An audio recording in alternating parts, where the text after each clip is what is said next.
Welcome back.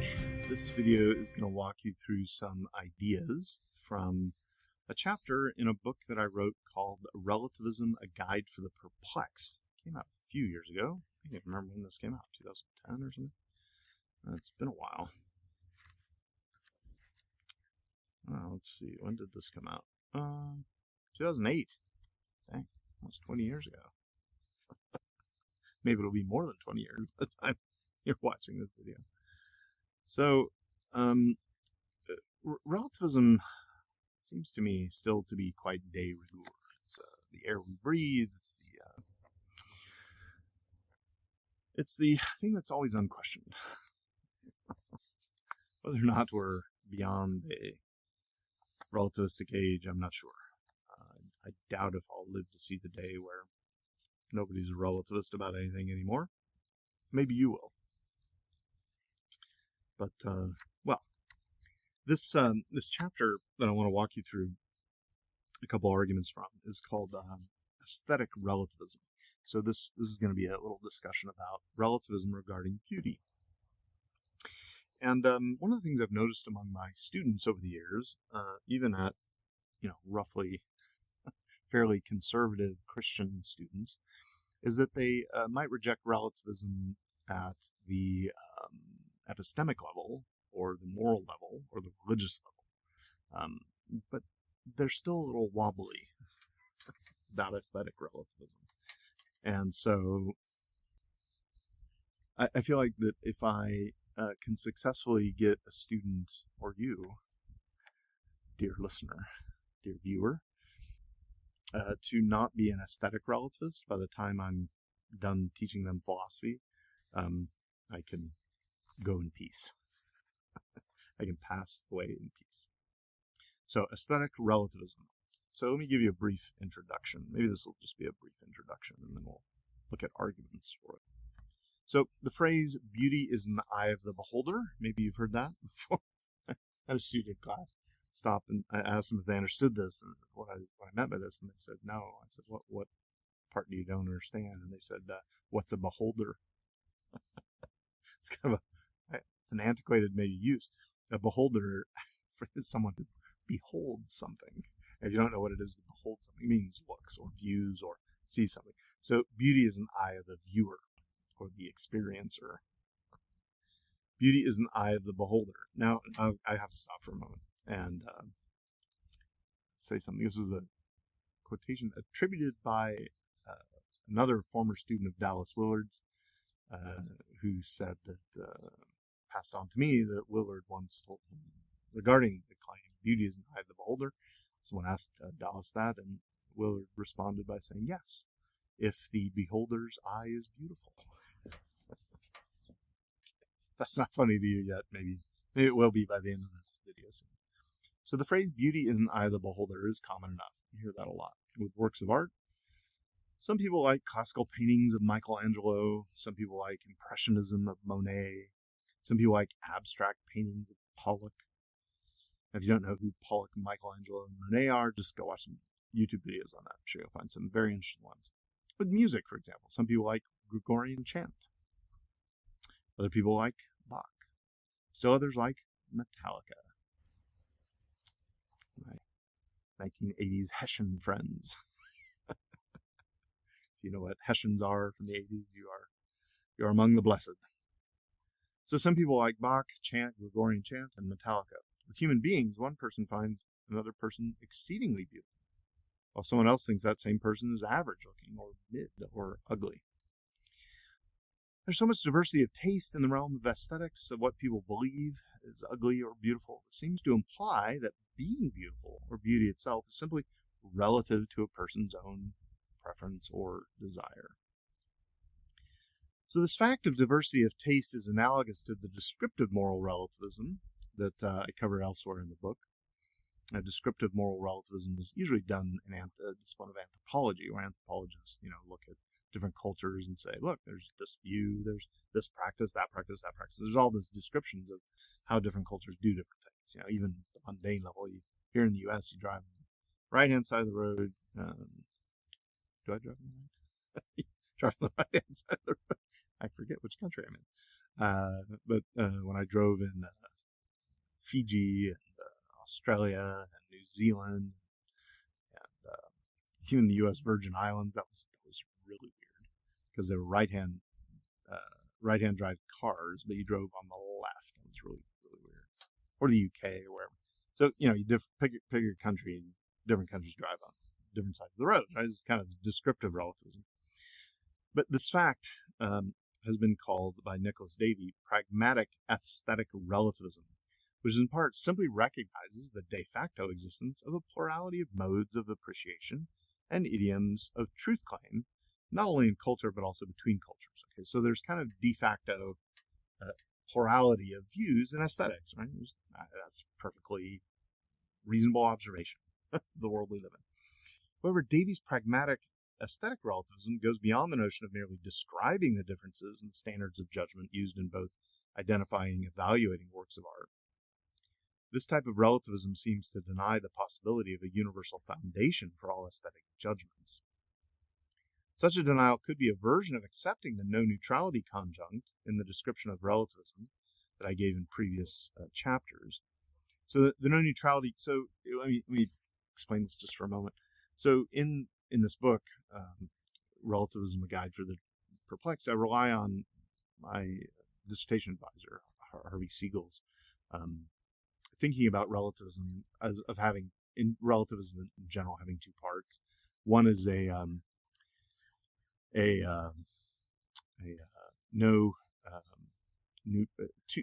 two conjuncts, two parts of a form of relativism that is always self-defeating. And that is a standards conjunct, so that in a relativistic view of anything in philosophy, someone will claim that any proposition or belief, and the belief could be about something ontological, aesthetic, ethical, religious, whatever, political, whatever, any epistemic claim will be judged by a standard of some kind. And secondly, so that's the standards conjunct. And then secondly, you can join that idea with the idea that there's no neutrality between competing standards of evaluation regarding the claims. So, for example, in morality, you might have one tribe or people group that believes something in the realm of morals, and you ask, what are they evaluating that by? And they have their standards of evaluation for that moral claim, their cultural practice. And then you find a contradictory activity, claim, or belief in another culture, and you ask them what standards they have for evaluating that, and they tell you some religious text or their ancestors told them this or whatever. And then you ask, okay, how do you solve this conflict? And the relativist will always say there's no neutral way to do this. There's nothing you can appeal to beyond the practices themselves. Okay, so that's what I mean by the no neutrality conjunct. Okay. So moving from a plurality of modes of appreciation, a de facto descriptive aesthetic relativism, to a prescriptive one, I think would be a denial of a no neutrality conjunct. Rather an acceptance of a no neutrality conjunct. In this case, specifically denying the idea that there are any neutral standards by means of which to judge disputes about what is or is not beautiful. However, it's not clear from Davy's description of the version of aesthetic relativism if such a denial must be put forward by this pragmatic position. For example, Davy states, pragmatic relativism is consistent with appeals to intersubjective criteria for aesthetic appraisals within distinct aesthetic communities. Now, problems arise, according to Davy, when one tries to argue for the position of pragmatic relativism, as it cannot simultaneously declare itself to be the most appropriate way of looking at the arts and advocate a plurality of interpretive values. So you kind of see the problem of this. It seems to me that with pragmatic aesthetic relativism, as long as it serves as a cautious reminder that there are many different standards of evaluation of works of art and natural objects for their aesthetic qualities, then there's no logical problem. Right? So as long as you're just saying, look, when it comes to a work of art, different people have different views on it. Or there's different ways of evaluating a work of art or a work of nature. Right? For example, you might evaluate a work of art for its originality, or its boldness or something, rather than, say, technique or something like that, or content matter or something else. Okay. So John Hyman, this is a long quote from a book by a Foster named John Hyman. Get you that quotation here. This is John Hyman's book called Realism and Relativism in the Theory of Art, Proceedings from the Aristotelian Society, Volume 105, number 1 from 2004. And here's what he says about this issue. Relativism is the simplest alternative to the monistic idea that there's a single model of truth and perfection in the visual arts, and it has generally been accepted for this reason. That's kind of interesting, that in the history of art evaluation, that relativism seems to be the simplest route to go. Relativists deplore the provincialism that makes European art seem to embody all the timeless truths about what art should be. They know how our perceptions can be dulled and our sympathies narrowed by an exclusive attachment to the methods and techniques which our own artistic tradition has inherited. They know that societies have used art for different purposes and express ideas of very different kinds. They know that the values embodied in art and demanded in criticism in a particular place and time are not more valid because they resemble our own. And they know that what looks like technical progress from one point of view can look like a decline into empty virtuosity from another. Okay, that's from Hyman to 2004, page 50. Okay, so I think the point of Hyman's claim there, just to elaborate on this a little bit, is to remember that maybe there are different ways to evaluate a work of art, and that may be okay. That doesn't imply a logically problematic, logically self-refuting view of aesthetic relativism. It's just to say that there are different ways to evaluate a work of art. But a more problematic version of aesthetic relativism, analogous to prescriptive ethical relativism, is what Davy calls dogmatic relativism. Okay, so just let me refer back to Davy's work here. This is a work in Aesthetic Relativism by Nicholas Davies. It's the article called Relativism in a Companion to Aesthetics by Blackwell Press from the early 90s. So he says this: a dogmatic relativism, which denies either the existence or the knowability of ahistorical, universal, or eternal truths about art's alleged intrinsic nature, or the quality of his aesthetic appreciation, concluding that all truth claims about art and our modes of understanding it are unverifiable and consequently equivalent to one another. Okay. So that's a move from just a mere description of different ways of viewing art, or different ways of appreciating art, or different types of art, or different people's appreciation of those works of art. That's just describing some feature of the world, real feature of the world. But that's different than what Davy here is calling dogmatic relativism, right? That's a form of strong relativism that's analogous to ethical, moral relativism. Now, what might motivate that kind of position, right? Why should I be a dogmatic aesthetic relativist? Well, there might be two types of arguments for relativism about beauty. The first type of argument is an argument from the non-existence of objective aesthetic properties. In fact, James Young defines relativism vis-a-vis aesthetic realism, which maintains the existence of objective aesthetic properties. This is from a work by James Young, and that work is called Relativism and the Evaluation of Art from a Journal of Aesthetic Education from 1997. Works have been around a while. Okay. So here's what Young states in that article. Relativism is best understood in opposition to aesthetic realism. According to aesthetic realism, any sentence expressing a judgment about the aesthetic value of a work of art is true if and only if that work of art possesses certain properties. So this is like a correspondence view of truth, but applying to aesthetic properties, as opposed to epistemic ones. The aesthetic realist holds that if a work of art possesses these properties, then not only is the judgment that it is valuable true, but any contrary judgment is false. The aesthetic realist further holds that critics' feelings and beliefs about a work of art have nothing to do with the truth values of judgments about its aesthetic value. Okay, so let me pause for a moment. This is sort of like realism about ordinary physical properties. So So if I have a car with a gas tank, and say the car has 5 gallons of gas, let's say it's a 20-gallon tank or something, it doesn't matter what my feelings are about how much gas is in the tank of the car. My feelings don't affect the reality.